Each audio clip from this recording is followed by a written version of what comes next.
call this meeting to order. As you can see, two trustees are not here, Claire Trami and Karen Chen. We will miss you, but we'll see you next year. This is our last meeting of the actual school year, so our next meeting will be in August. So anyway, can you join me for the flag salute? I pledge allegiance to the flag of the United States of America and to the republic for which it stands, one nation, under God, indivisible, with liberty and justice for all.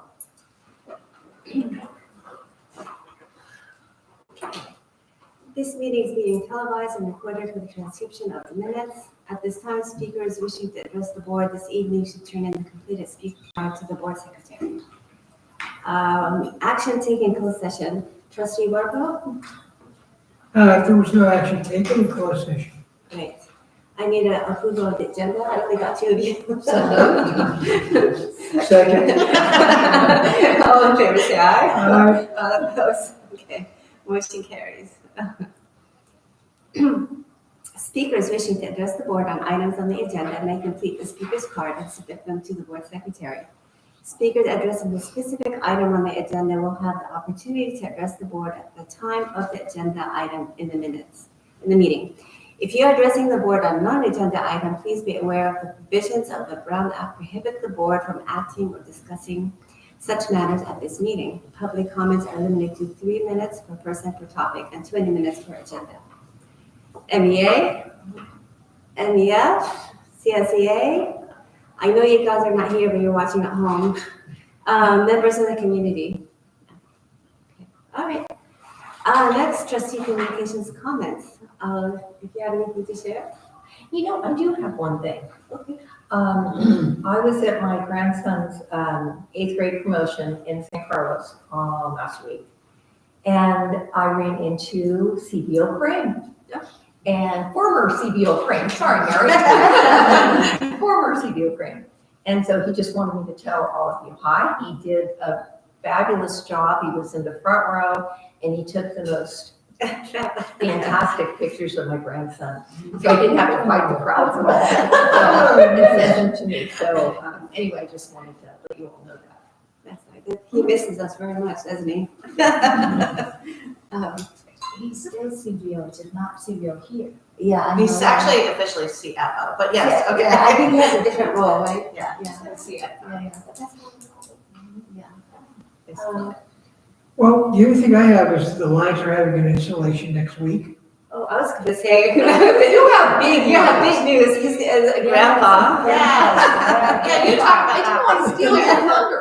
Yes. No. What were you going to say about? I would say Well, congratulations. yeah, that was the second thing I was going to Okay. say. Sorry. Yeah, Bill Myers stepped down, and so we have John Celatrano is going to be our new president. The installation is end of June. Did you get End the of June. invitation? In Did you June. get the invitation from the? I Not heard yet. it's end of June. Yeah. From my understanding. Yeah. And Green Hills. yeah, the invitation should be coming out a week before the event, so they want a quick turnaround. So And the big news is about Papa. yeah, congratulations. Thank you. Yeah. I can't wait to get home and FaceTime Oh, Natasha. And it's to baby Jack. it's baby Jack. Oh. Anyway, congratulations. Superintendent update. All right. So you've seen this slide before. We started our summer programs yesterday. And everything's going up to a great start. So thank you to everyone involved, especially our Director of Ed Services, who's been heavily involved in all things summer school, as well as Ms. Dr. Passmore for the ESY. But we wanted to kind of show you some pictures. So starting with Bliss, our big Live Inspiring Summers. And so this is a little bit of a different program. This is the first time we're having this program focus on literacy. It's also full day. And our teachers are there in the morning with our learning facilitators. And then in the afternoon, the teachers go home and we have 2 facilitators and they are focused on various things like wellness and STEAM activities. And so started yesterday, and we have, well, do you know, I know we had about 166 signed up, but do we know about how many we have attending? Very close to that number is about 150. So we have a few here and there that did not show up for the most part. We have full classes. Yeah. And I know Principal Dees is overseeing Bliss this summer, and so when I was there today, she talked about how she made some phone calls, and there were a few more people who showed up because they didn't seem to know that summer had started, but that's going well. And then our summer academy, our rising 4th and 5th graders, it's here at Taylor. So that's going well. We have 2 classes for rising 4th, 2 classes for rising 5th. And then our Taylor Summer Bridge program. So serving our rising 6th graders. So this, again, is open to all students who are just interested in that transition and getting a taste of what the campus looks like. This morning, I was about to go down to classes, but they were all walking up to the Shea Center because it was brunch time. And that's the biggest change, right? It's not recess, it is brunch. When you go into middle school, that change is really important. Go up that hill. Yes. So, again, this is a shorter program, ends July 3rd. We didn't, to protect the confidentiality of our students who are receiving special education students, we did not include ESY photos. So, and then, it is summer, and so our focus is just on doing a lot of things in the summer. So facility maintenance and repairs, just looking into Taylor indoor basketball hoops and inspecting all elementary basketball hoops, boiler maintenance, inspection and repair. That is something that we are going to have to kind of move forward with, especially Taylor A-Wing, because I think if you recall, we had to do a lot of space heaters because there was a part of the boiler, and there wasn't a single part anywhere in the U.S. Well, Rudy found a part somewhere in the U.S., and we replaced it and waited for it for months, and it worked for a little while, and it is now not working again. So we have to move forward with an RFP there. Kitchen refrigeration, outdoor LED light replacements, roofing and repair meetings, complete a tree assessment, general work orders, painting, with all the new TK rooms, as well as the staff room at Green Hills, the Lomita Parton nurse's office in Spring Valley NUR. And then he's also replacing the backpack jacket hooks outside of all the classrooms. So you know how they all have hooks for backpacks. And I think we're using smart hooks. Yeah, so Is that the acrylic ones? Yep, for safety. for safety, because they're not hooked. Yes, so Yeah, so the hooks are like this, so it's like if kids are moving around, they might get poked. So Rudy's like, I can't have this. yeah, so it's kind of a safety. I'll show you a picture later, but it's kind of an acrylic view instead of the actual hook that sticks out. So, and then summer safety and compliance. So in addition to the maintenance, just fire abatement work. Fire marshal comes out every year, does an analysis of our site. So I'm not going to read each one, but these are kind of just the general safety. We have a few pictures to show you. So we had talked about the Taylor kitchen equipment, and we took some pictures there because it was probably, I think maybe almost the last day school, not promotion. It was before that, where there was a huge crane when we pulled in for the kitchen equipment. And then you can kind of see for the fire abatement, just clearing the areas so that they're safe. And then it's a little hard to see, but they've already started some painting on the right there. And then I am going to turn this over to Mr. Horn, who is just going to talk a little bit about just summer technology maintenance, as well as give you an EduClimber update and just show you some things for EduClimber. So. First up is a lot of the work in technology isn't visible. It isn't something I can show you. But one of the visible projects we're working on this summer, our network engineer, Rashid, is taking the lead on this one. So this is an example of before and after at Lomita Park. Wow. And you can see there's a whole bunch of work taking place inside the network cabinets. A lot of that is reducing waste. We're removing extra cabling. But the big reason why that's important is actually to make the system easier to troubleshoot quickly, right? You don't have cables that are not being used there. And it also promotes airflow, so it increases the longevity of the equipment because it doesn't overheat, doesn't get as hot, doesn't have to run as fast for fans. We also introduce new coloring, so things are faster for us. We know what color means different things, so I can look quickly and say, oh, that's a phone. Oh, that's an access point. Oh, that's a printer. So again, troubleshooting faster. And then we also are taking proactive steps to pre-provision extra ports so that, like, if something breaks, we know that this port right here will actually take that same thing and we can move it here without ever having to configure things on the back end. So again, just trying to make our be more proactive and take more action now that can help us save time when it's critical during the school day to prevent any outages or problems there. And then EduClimber, we wanted to do a quick slide. Yeah, there's some screenshots, but we're gonna actually show you the real thing. I'll jump into the platform. This is an example of a couple of the things you can see.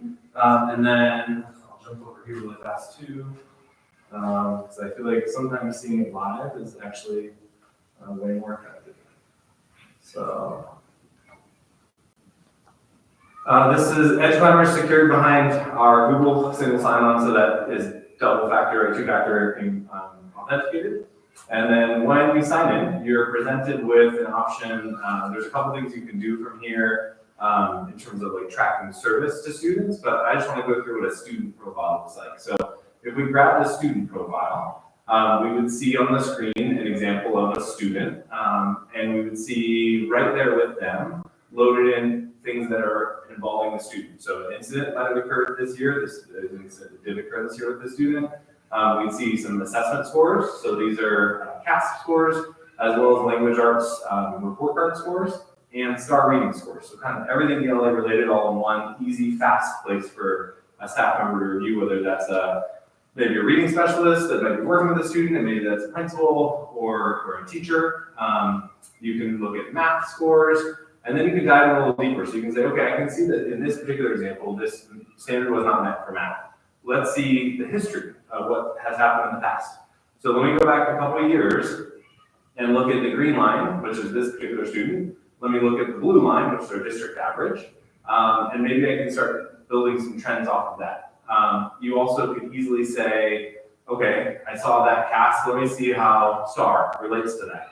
And then I can see individual STAR scores going back to 2020, because we've loaded all this past data in, so we can actually get metrics that are useful. And you can see some trends there, you can see some predictions there, and you could dive in even more if you needed to look at a specific score. I can click on that, and then I start getting my metrics down here, grade level, equivalency, all of those individual scores from the STAR. I'm going to jump over. So this is a student profile. I want to do a quick grade note. So let's say we're going in. I'm actually going to do. We'll keep on STAR for a second. So let's say, assessment. I'm sideways. So let's say we want to look at STAR, but actually I just wanted sixth graders. So then I can say, let me see sixth grade STAR. Ready, set, go. And there's my scores for a sixth grade STAR. I can see the fall, the winter, and the spring, because again, I'm only focused to this current school year, 24-25. But I really care about these ones. I want to see those students that maybe are under benchmark for the spring assessment for STAR. So by clicking into that, I've now populated a list of those students and all their scores. And then if I needed to, I could review any of those students' profiles from here as well. But this, again, is super fast and easy for an admin to review. Whether it's for a CSACE or anything like that, it's a super quick, easy way. I can put a tag on those students so that I could better track them in the future, and that other people would be able to see those tags. So that's one example. And then I want to do a quick example here as well of what they call the Students 3D. So these are all students in the district, everywhere. And in a second, it should, maybe if it's going to feel like it's happy, it'll drop in some little pictures of people, but I don't see it happening. So all those little things are kids. And so when I have it on, I do see their photo. Sometimes it shows me a photo here too. But this is a good, easy way to say, hey, I want to see, and of course, some of the metrics you're seeing on this screen would be ones that don't even present to a teacher, right? We're on the full admin view. So things like meal status would not be presented to a teacher or an admin at a school site because that type of information is restricted. Look, I got things in line. But this is a quick way to say, hey, let me see every student in the district Okay. filtered by grade, by gender. Yeah. Let me see everyone filtered by ethnicity. So it's an entire district represented in ethnicity. Let me see, by grade level. So how many sixth graders do we really have? What's our biggest grade out of anyone in the whole district? And it happens to be sixth grade this year. Followed closely by youth. And then again, any one of those kiddos that I'm like, oh, okay, that's the one I need. Let me go in and do that student profile, and now I've opened up that student, and I can see their ethnicity, I can see all their important status. Again, grades are listed there for ELA, for math, for science, for social studies, PE. So all of that is kind of the idea behind EduClimber. It's very exciting because we do remember data zone and have some of the similar data, but not all of it. But what I'm really excited about is how it's presented to easy, fast for a teacher to look at, or an admin to look at, or a psychologist to review. Teachers automatically are seeing their students because it's rostering the synergy. So that's also a really helpful thing. And everything is synced on a nightly update from the synergy. Jeff, up at Yes. the top, Yeah. the big blue box, Mm-hmm. is that, no, down This below? one. Yeah. Yes, so great question. So there's two metrics for attendance that EduClimber looks at. One of them is our one that syncs to the student information system. That's the one that's still in the process that we're working on actively getting finished by the time we roll into this fall. What this is looking at though, is this is looking at all attendance events. So EduClimber is looking at a little bigger picture than Synergy would. Synergy is more aligning to like state definitions. EduClimber is more looking at how many possible things happen. So was that any target throughout the whole year? So in this particular case, in this example student, we have a 98.95 because we're seeing that this student had 189 out of 191 possible days without attendance event. Now, it's looking again at like big picture, every single possible thing, and then it's trying to remove out and extract out, like, was there any individual tardy? Was there any individual? So it's looking a little bit more, I guess you could say a little more critically than our like student information system would. So that's attendance. So Yes. that's blue box attendance. So what would the purple one be? Good question. So these are future things that I'm hoping we'll take advantage of throughout the year. Okay. This would be like a form. So let's say the student had an SST or some other report generated with them or for them. You could actually store those all in EduClimber for the student. So it would be, again, easily accessible from anyone who would be engaged with the student all in one place. They don't have to look at 3 places. Is it on the Google Doc? Is it on Synergy? Did they upload it? Is it added over here? And then these, again, they're all. So comments, a tag like we talked about, you can tag a student here. You can set thresholds. So you can customize the system to say, our threshold for STAR testing is here. If the student falls below this threshold, those start triggering alerts, either to us, alerts to a teacher. It's all super customizable. And then an observation. So observations are typically used in the case of like progress monitoring and tracking for like a reading specialist maybe. So you can say I had 2 observations with a student. This was our progress. All of those logs can actually be stored directly in EduClimber. And I've seen it in use from other districts, and it's really effective, especially as a teacher, to say, I don't have to necessarily bother the reading specialist. They already put all the data in there, but I know the student got services, like what happened when they were pulled out. What was their progress, so that we can kind of work collaboratively and, in some way work smarter and not harder in terms of like, yes, the face-to-face with the reading specialist is important, but everyone's busy. How can I just kind of read what's happening and be aware of it and stay in tune without having to always have that one-on-one conversation? So back to the attendance piece, Yeah. just really so does that separate into absences versus tardies? And then is it by month? Yeah, so it's looking at it by every single, well, this is giving us year by year, but you can sort by month, you can sort by weekday, and you can sort by individual school.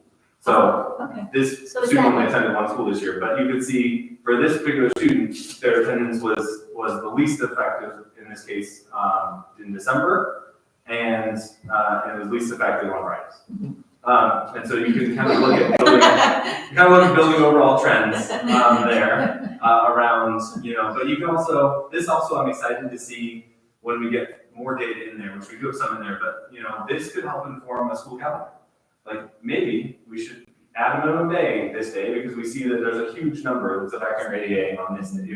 That kind of data can be extrapolated out of the system because it's all in one spot, easy to review and pull, which I'm really excited about. Good questions.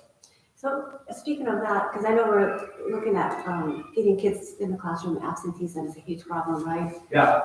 So is there a way to do that per class? Like, is there like a second grader class, you can have a chart and know which kids are the most absent so you can target those kids, so this way we know what class and how we can, maybe the teacher can work with that student individually if there's a consistency. Yeah. So let's say we wanted to look at this particular classroom for attendance. And I'm missing something. So it's third grade. So if I sort that, then I can start reviewing by student, and I can start seeing the trends by student for this. And this again would be a teacher to run this, because it's filtered there. It's filtered down directly to a classroom. So this teacher can easily review, because sometimes you have a feeling as a teacher that, like, I feel like this kid's absent a lot, but like, what are the data? And so that's where EduClimber can say, this is the data. This is the top 20 students that are showing a low rate. And so that kind of can dive directly in, and again, can be reviewed by anyone on the student's team, but it's just that fast. And then if I wanted to, I can switch from a chart to a data wall, which gives me kind of a more quick view to like scroll through students and look at it that way on like more of a The yellow, green, spreadsheet. and red. Yes. The red is the Yellow, green, red, and those are all customizable by us in terms of what that threshold is to throw they call it performance bands in EduClimber, but it's what threshold throws the color. So we can define when we want our red to show up, when we want yellow to show up, when we want green to show up. got it.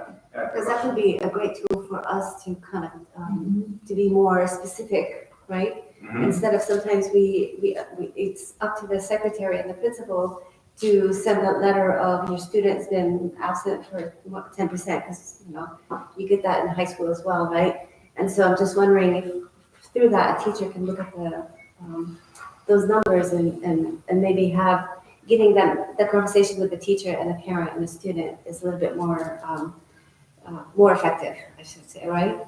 And those meetings are happening, like Director Wassel has been in a ton of SARS meetings, and sometimes, again, you have to really run all these reports to pull the data. So I feel like it helps drive that conversation with the parent.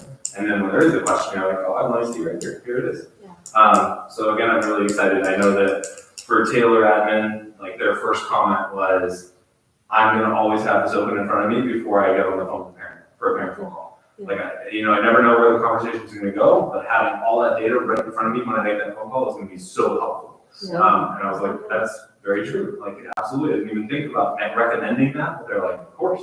Like, that's what I need. Usually I have to look in open five tabs before I call the parent. Like, now I can do that faster if I have it all in place. So Thank goodness the attendance letters are pre-generated, right? So that the secretaries aren't having to look up all this, so they just get them, right? So that was huge. Yeah, we fixed that this We've year, done that, and then, yeah. but I mean, of course, in true Millbrae fashion, we're not done, because we realized and had a conversation about how we can make it better next year. So that was part of the conversation with the admin assistants at the end of the school year, of like, okay, reviewing how the year went, what can we do that's even better next Make year? it better. And I'm excited to say that there are some plans to do that next year too. So it'll keep growing, which I'm very excited about. Yeah. Someone's getting the letter if it's English and they don't read English, and it might be. That's one of the improvements. That's That's one of the things that came up. You're absolutely correct. It's translated letters. Yeah. Synergy has the ability to support them. We just don't have them yet. So Director Wassel and I were working on trying to get them generated and translated for us so that we can input them into Synergy, and then Synergy can use the data that they already have for the home language to generate the correct language letter for that family, which again totally makes sense. So yeah, that was a hole for us that we can improve. So are you saying that EduClimber is up and running and ready? It's being used. EduClimber You said something about a pilot this summer. Yes. So EduFiber, Elaborate. yeah, EduFiber's up and running. Like I said, there's still the attendance piece. We're still trying to get both attendance rates in there, so you're not just looking at one. You can actually see both. But we are going to roll out this summer with Jen Hoskins as a Bliss coordinator. She's a coach. Yeah, thank you. And so she could start pulling using this data. And then what I've been doing is I've been trying to show as many people as I can. So we presented at the admin assistance meeting. I had one-on-one meetings with several of the site admin, so they can start seeing, getting their hands on it. And then I know Director Wassel is working on scheduling the professional learning part of it, which we're excited to bring in the fall for all staff to start using it. Did I miss anything? No, working on the scheduling of the professional learning, we're gonna have one for elementary sites and one for Taylor, because their needs are a little bit different. So I'm working on that right now. It's in the board updates. Which I will say Renaissance is really good about their trainings. So I am really excited about when we bring that. It's going to be impactful and useful. So. Well, thank you both for taking the lead on that, because we were kind of snarky the last meeting or the meeting before. So thank you. I know that was a huge undertaking. So really, it's going to be so useful to staff. And we will send an email to Trustee Chin right away after the meeting and let her know. We can send her the video, except for we did turn the camera so we could show you the live view. We didn't have the camera because of the confidential student. So Okay. it's not like the video actually will show that because Okay, of that. I was going to say something. No, we talked about it, and that was we wanted to show you the live view, but the camera is just on us Okay, during this part. Okay. So the video doesn't show any. I'm glad you said student that. I'm information. thinking, Jeff, what are you doing? No. Okay. I still want to work the promise. We all do. Okay. Any other questions? Thank you. Looking Yeah, good. fantastic. Well, if I was Karen Chin right now, I would say I want it working day one, beginning of school. I know. I hope she didn't hear that, if you're watching. And we're going to be training staff on how to operate and or We are. We already had our first staff learning day planned with UDL and a math adoption, and those are very important pieces. But we might be able to do it for Taylor on that first day, and then we'll schedule it. We'll work on the beginning of the year. We currently have 4.5 hours of professional learning that is part of the contract. We can extend that, if needed. I think it'll be an ongoing support piece, right? Because there's so many functions. So we want to do like an overview, and then as we get, I guess more into it, there's different specialists that will maybe likely access different pieces of it. So I'm thinking of, like, for example, the school psychologists and the reading specialists. They may want to go a little deeper with the data as opposed to more of just the overview. So they also specialize with their professional learnings, cater to specific groups of educators. So. like your office assistants. I'm Exactly. sure, maybe Yeah. ones, Yeah. Great.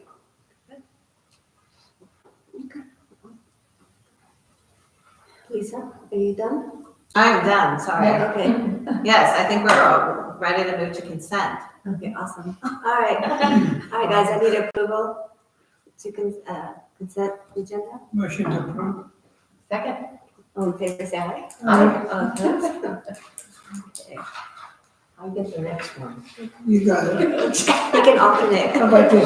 You could have all. All right, first thing on district business is a 25-26 local control accountability plan adoption. At our last meeting, we had public hearing, and we had a presentation. I'm going to turn it into our CBO, Mary. If you want. Well, I'll take LCAP, she'll do the next one, which is Oh, the LCAP, sorry, basically, the budget. at this, Okay. at this point, we are recommending, because you already saw the presentation at the last meeting of the local indicators, as well as Director Wassel gave that, as well as year one update. So we are recommending that you approve both things, so the 24-25 annual update, as well as the 25-26. All right, this is an action item. I need a motion for approval.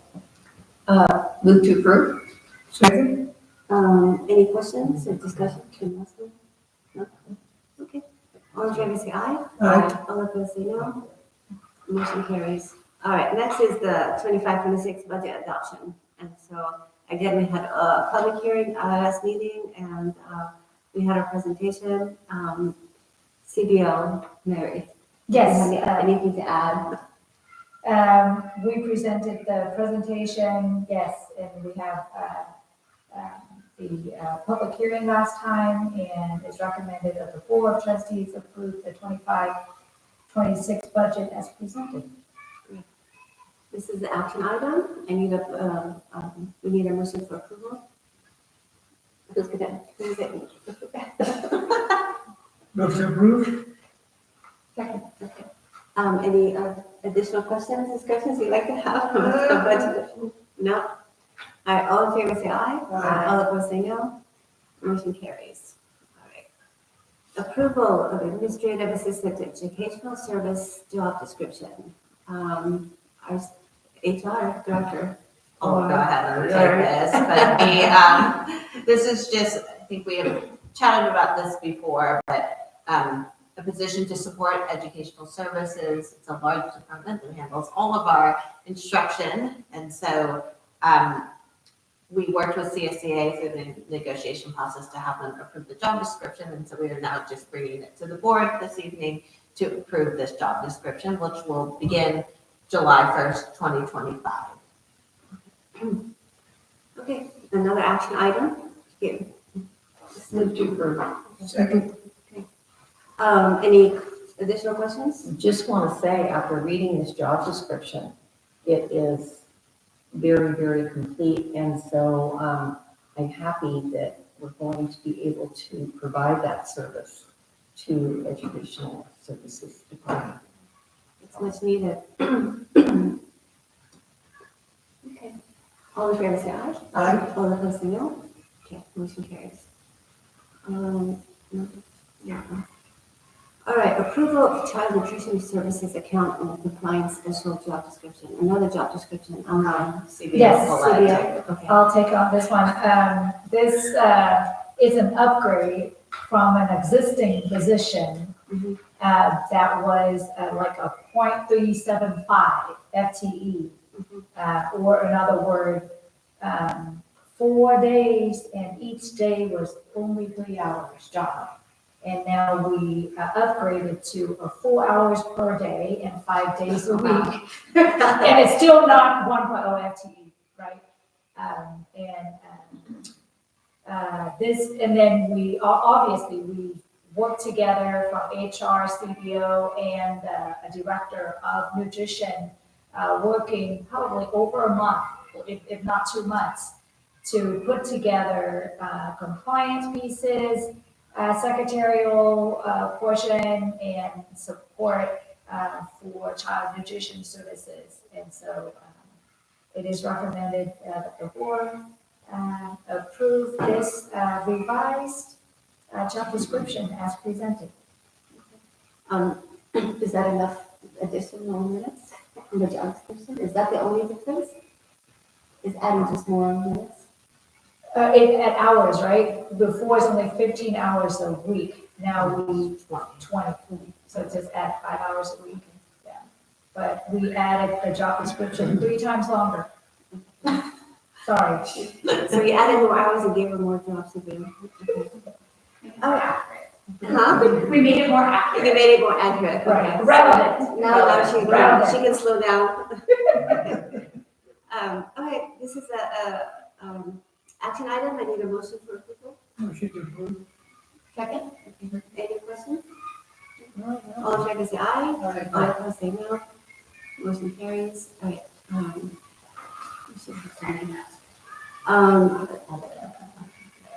Okay, number 5. District business. Okay.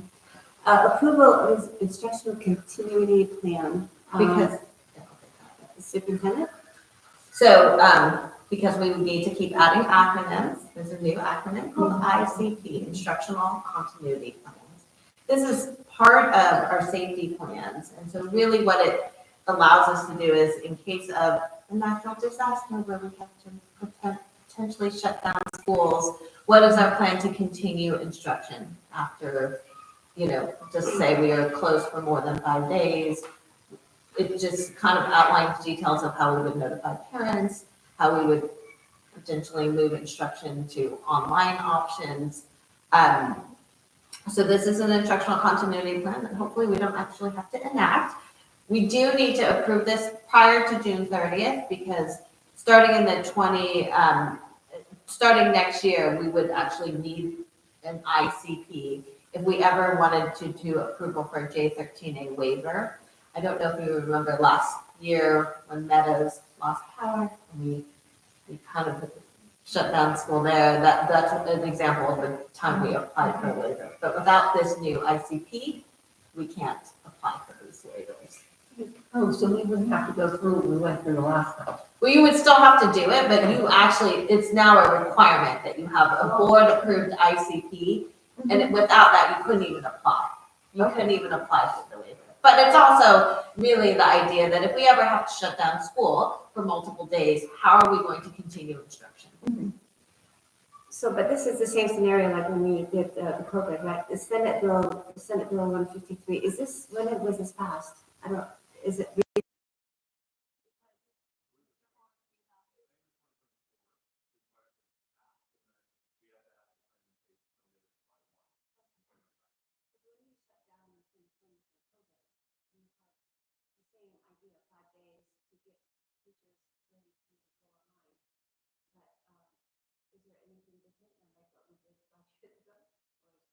Well, we're probably a little bit more prepared to do it, but we hope that we don't have to. Right, and before COVID, in our lifetime, most of us didn't experience a pandemic, so obviously we didn't have any system in place, right?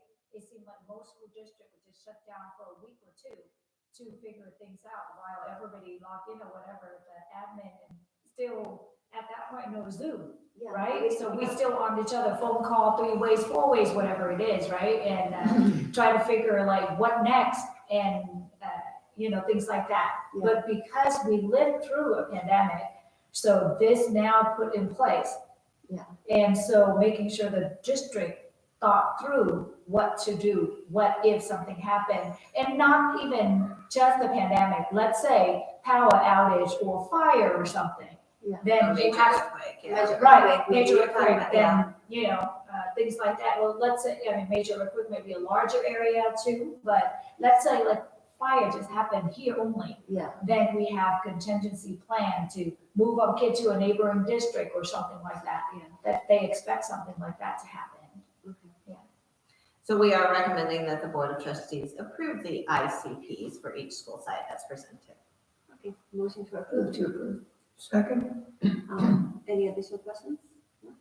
All in favor, say aye. Aye. All those opposed, say no. All right, motion carries. All right, approval of the 25-26 bell schedules. Lisa. Great, so this is just all of the bell schedules. We did put in front of you just one little change from what was published for Spring Valley. The only change for this is 3rd grade will now have lunch with the 4th and 5th grade. But I did want to make sure that you saw the revised Spring Valley. And again, there's no change in minutes, but just when the 3rd graders are having lunch. And so we are just asking you to approve the 25-26 bell schedules this evening. So we have 2 schools that have early dismissal on Wednesdays and 2 will have full early dismissal, but they release 15 minutes early. And then Taylor has the block days, Correct. and so they get out at 2 on Wednesdays and Thursdays. Right? Yes, that's correct. I just want to summarize it. Yes. I don't expect people at home to know what we're talking about here, but anyway, all right, this is another action item. I need a motion to approve this. Motion to approve? Sorry. Did you have something to add? No, I just was talking to CBO Paulette for the next item to make sure that she's going to. Okay, all right, motion to approve. Second. All right, any questions? Yeah, I have a question. I don't know whether this is a question for now or later, whatever. But are we having a soft start at all for TK and kinder? Or will they go from day one, 8:15 to 1:30? Our plan is to continue to go from day one. TK? Yikes. Well, can I just say though, that we have incoming kindergarten classes, 2 at Bliss, that go full day all the way until 3:45 or 4 o'clock. From 8 And not to say there haven't, right now, the last 2 days, incoming, Until July 11th. So they come in at 8:15? well, for Bliss, they're coming in at 8:15 and all the way till 4. Now, we do have, 4 years? we do have some criers. Do we give them back? Miss Wassel, Director Wassel was really great with one crier who did not want to go in their room. So I hear what you're saying, but I'm just telling you, we are doing, the last 2 days, we had 2 Rising K classes that went all day. But an hour later, I checked in on her and she was sitting at her desk doing her work, and it warmed my heart that it only took that hour. I thought it might take several hours. And so I reassured her mom, who was over the moon and excited that her incoming kindergartner, who will be a kindergartner at Green Hills next year, is acclimated within the first hour. Good. Yeah. So, doesn't always go that quickly, but that was a success story for today. Yeah. Yeah, so we have 12 incoming kindergartners in Carolina Orlando's Jumpstart class. And they're doing fantastic. So 4 years, yeah, some of them are 4-year-olds. We're building their stamina now. Yes, we are. Building the stamina. One day at a time. I'm just worried about the teacher stamina. Yeah, 4-year-olds. Well, remember, we are moving to a 10-to-1 staffing ratio in TK. Right. Yeah. So, And then It costs more. yes, and then we're moving the age down for. this is the first year that we will have all, you would just have to be 4 by the time September 1st. Right, and So, they'll yes. be the same time, 8:30 or 8:15. It needs to follow the kindergarten schedule. No matter if you're Correct. 3, 4, 5, Yes. 7, You in, the whole way. That is a requirement that it needs to be the same schedule as kindergarten. I got that just in time. Yeah, but, well, I mean, those kids don't need naps, like usually by 4, they're still taking naps, right? Depends. Depends. Early weekend. So, no nap, there would be no napping, So they're primary baseball, no napping in weekend. And I wanted to add something, just in case people are looking at the bell schedule. For transition, kindergarten only, TK only, the AM recess from 9:30 to 9:50, those 20 minutes, it counted toward instructional minutes because it's being supervised by certificated teachers.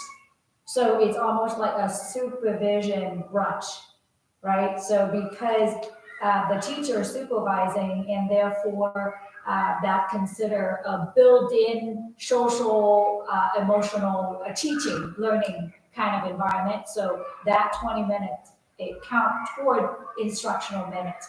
Just in case somebody try to sit and do the math, I guarantee my math is right. Well, no, and I'm glad you pointed that out, because it does look, you'll see that on the Spring Valley as an example, for TK, it shows 275 in comparison to kinder, which is 255, and it is because of that AM recess Right. that counts for instructional minutes for TK. But the other one didn't. And a 40-minute lunch. The younger, yes, second grade, first, second, TK through second grade, they have 40 minutes. And grade 3 and above has only 30 minutes lunch, yes. Yeah, Spring Valley was always different in their lunch times, because I know at the other elementary sites, it was just a straight 30-minute for all grade levels, I think.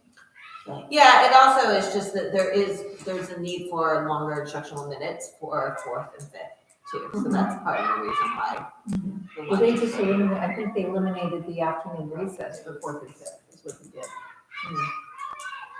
So a PE, do TKs and get La Garza or? Yes. And the music and everything, they have the same, they're part of the, Well, why didn't we have that? I mean, I remember my kids in kindergarten, but at 8:15 by 11:30, like you have to come back around and pick them up. No. Okay. Times have changed, I'm just saying. Okay, I guess my other question would be, because I know we have two schools have different schedules. In terms of, do we have kids that have at two separate schools that have issues, or no, we don't have? I mean, there are a few cases that are still like that. I think the cases I remember this year had to do with TK being a different site.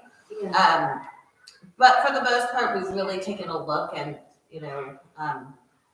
Linda Whipple and Director Wellslove and I meet weekly to look at just kind of the number of students and overflows and things like that. And so we've, of course, tried really hard to make sure that we can keep siblings together. There are a small handful of situations where that might not be the case, but it's often with TK or kinder, which has an earlier release time to begin with. Yeah.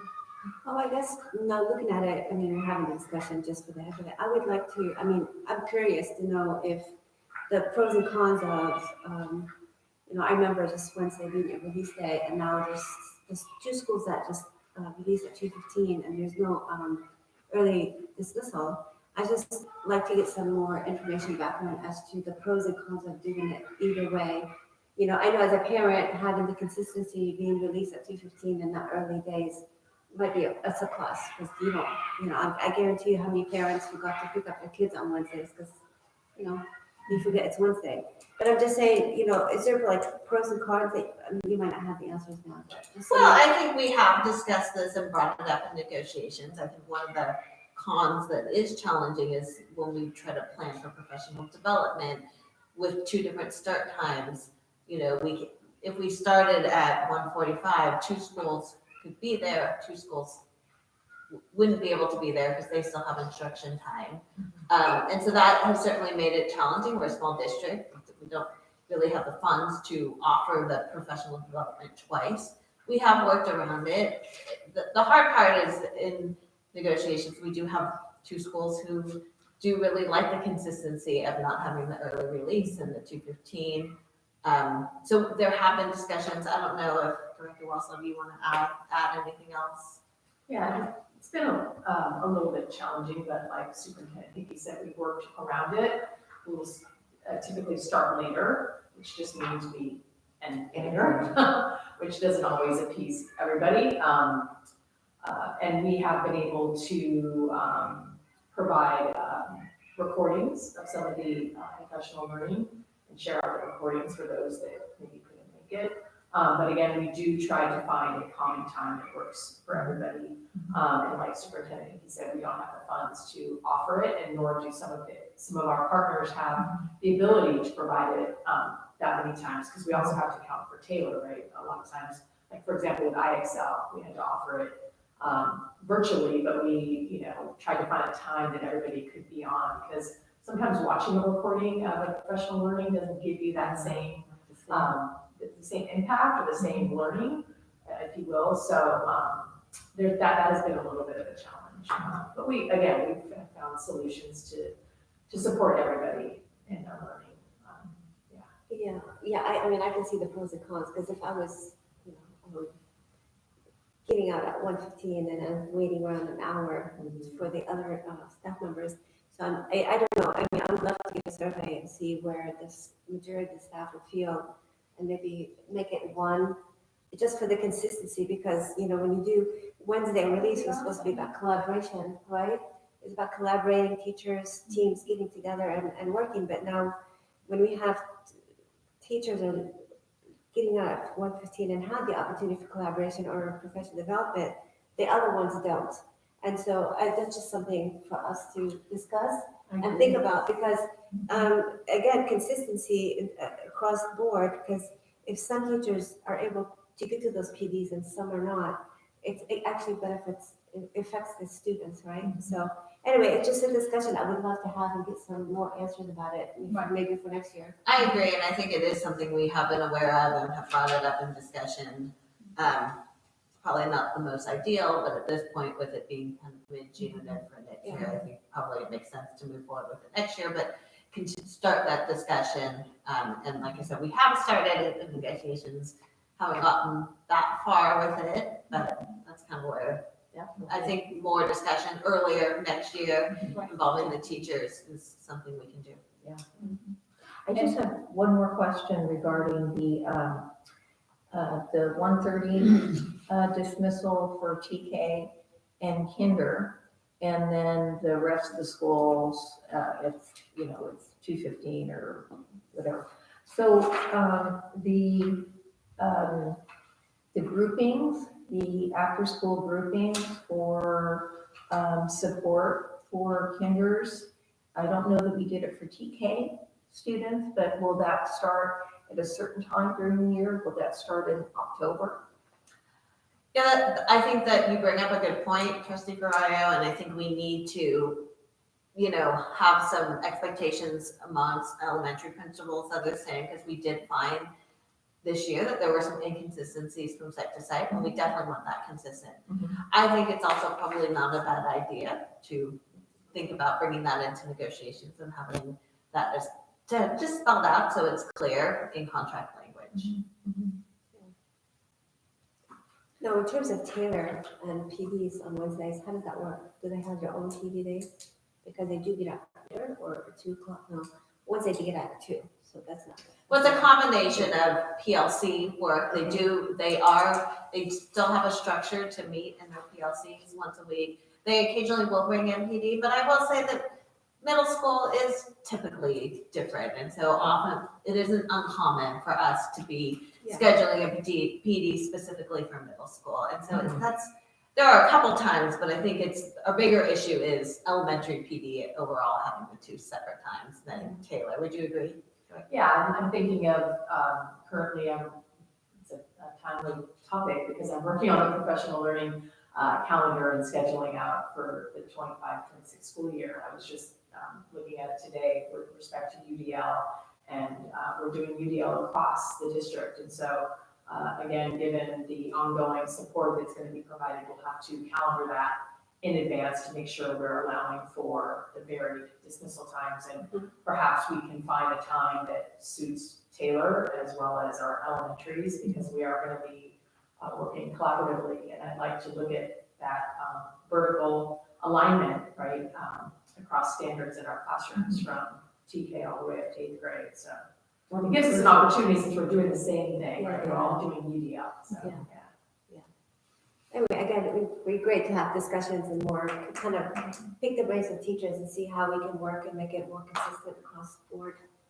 So anyway, I know this is an action item we'll have to approve. We need a motion for approval for tonight, and then Move to approve. Second? any additional questions? No? All in favor say aye. Aye. All opposed say no. Motion carries. Great. All right, number 7, approval of 25-26 consolidated applications.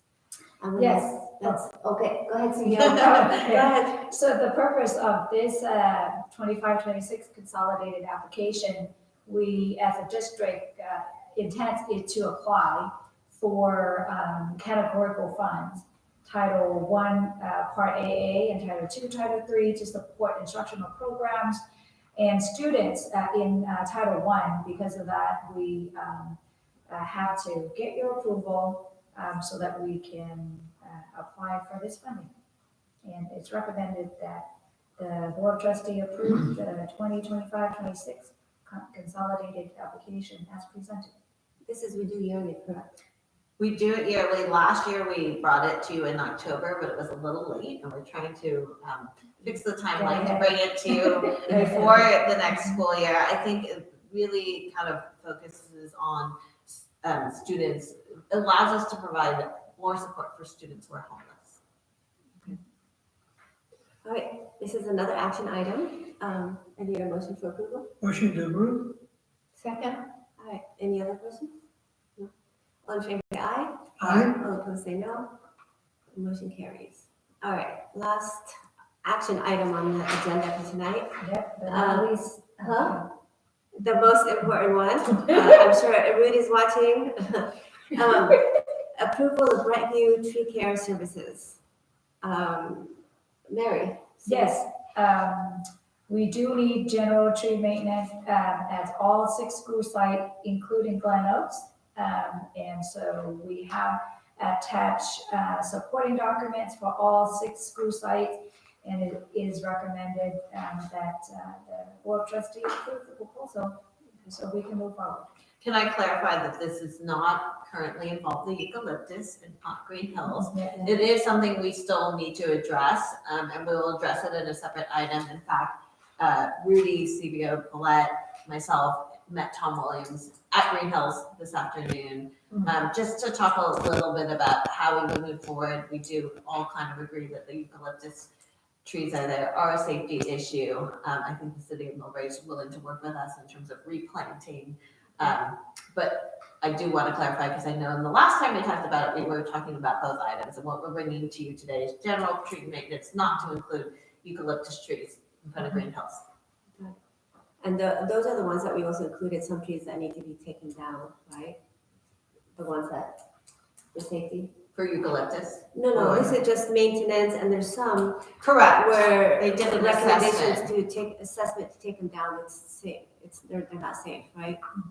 Correct. Because I think the last time we talked about, what do you call it? An arborist to kind of check it out, but I think that's already taken care of, right? Well, and Brightview is a company we've contracted out with for the past couple of years, and so we just feel that summer is the time to do this tree maintenance. Oh, definitely. Okay, action item, I need a motion for approval. Move to approve. Second, Okay, any other questions? I just want to thank our city manager, Tom Williams, and the city council, because they allow him to do what he's doing. He's really helping the school district in so many different areas. So thank you to them. Yeah, especially replanting the trees, right? If they're gonna- Yeah, and even this past Arbor Day, there was a lot of tree planting that the city has worked with us. So I think our partnership with the city of Millbrae is in a good place right now. Okay, all in favor, say aye. Aye. All opposed, say no. Motion carries. All right, possible future agenda items. I know this is our last meeting for the year, so I don't think there's any more items for the year. But anything that you want to start in, because our first meeting is August, sometime in August. 12. August 12th is our first meeting of the 25-26 school year.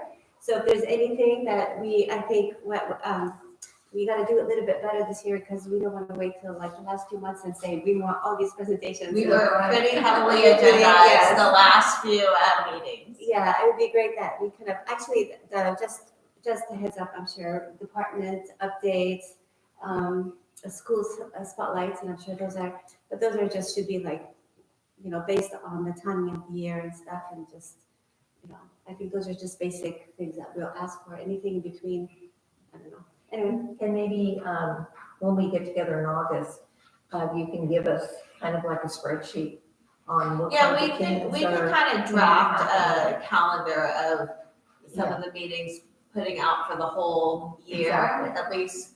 I mean, nothing has to be in cement, but Yes, I just to agree. get an I do idea. feel like some things might come up, but if we try to calendar out and do a more kind of year plan right, instead of, it will be better. yeah, yeah, it'd be nice to kind of have them based on the school year, like the LCAP budget, just align them based on the due dates and all the stuff that we have, so you guys don't have to do it multiple times. Sure. Just a thought, so this way, more consistency, so, teachers or us or parents would know, it's like, oh, this month will be the budget year, or this month will be, just, anyway, those are things that we can. And we'll be adding more, probably additional presentations regarding our bond Right. procedures and meetings and that type of thing. So that might be something that we can include Rudy and all Yes, I would love to do for presentations. in August, if Rudy's gonna be around, to be able to do like,